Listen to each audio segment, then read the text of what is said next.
Jesus, we enthrone you. We proclaim you are King, standing here in the midst of us. We raise you up with our praise, and as we worship in your throne, and as we worship in your throne, and as we worship in your throne, come Lord Jesus and take your place. As you know, my name's Beverly, and I said I was a Teen Challenge graduate 14 years ago on the 2nd of August 2005. That's 14, is it? Yeah. I walked in the Hope House with a 17-year crack cocaine addiction, brought up in a Christian home, an only child. But by the time I was 17, I was mixed up with all sorts of different bad company, really. Rebellion. Rebellion is like witchcraft, they say, and I can tell you it is, because that rebellion led me into a life of crime. You know, I was a madam, I owned a couple of brothels, I served 4 years for importing cocaine into England, 2.5 years for blackmail, 2.5 years for fraud, and my CRB is very, very long. But you know, God is good. God had a plan for me, and after being in a really serious car accident where I should have died, God spoke to me and told me to surrender my life to Him. I wouldn't get another chance. And from that, it made me go back to church. I gave my heart to the Lord, but I had a year of not being able to stop smoking crack.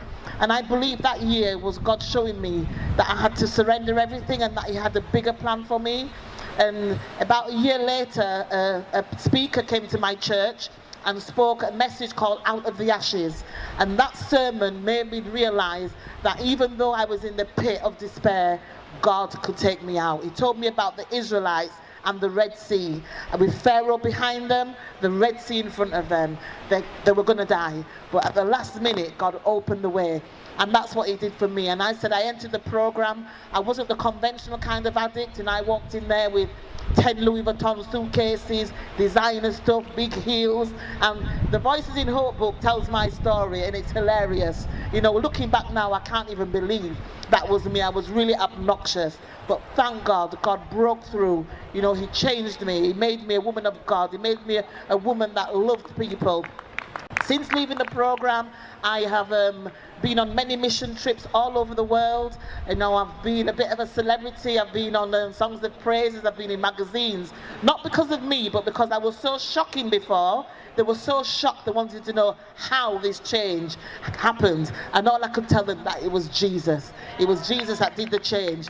You know, I came back after working on outreach with Teen Challenge. They employed me as an outreach worker, and I went to work with social service because my heart was to impact youth before they went down that road. But with all the red tape in this country, that was near impossible.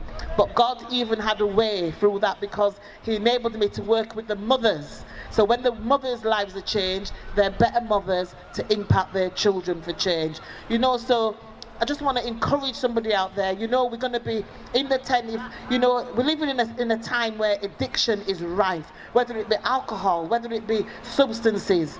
We're living in a time where the country has lost the fight against drugs. And everybody, there's somebody in here, everybody in here knows somebody that's an addict or an alcoholic. And if you want help, believe me, Teen Challenge is the answer. But not Teen Challenge, but Jesus.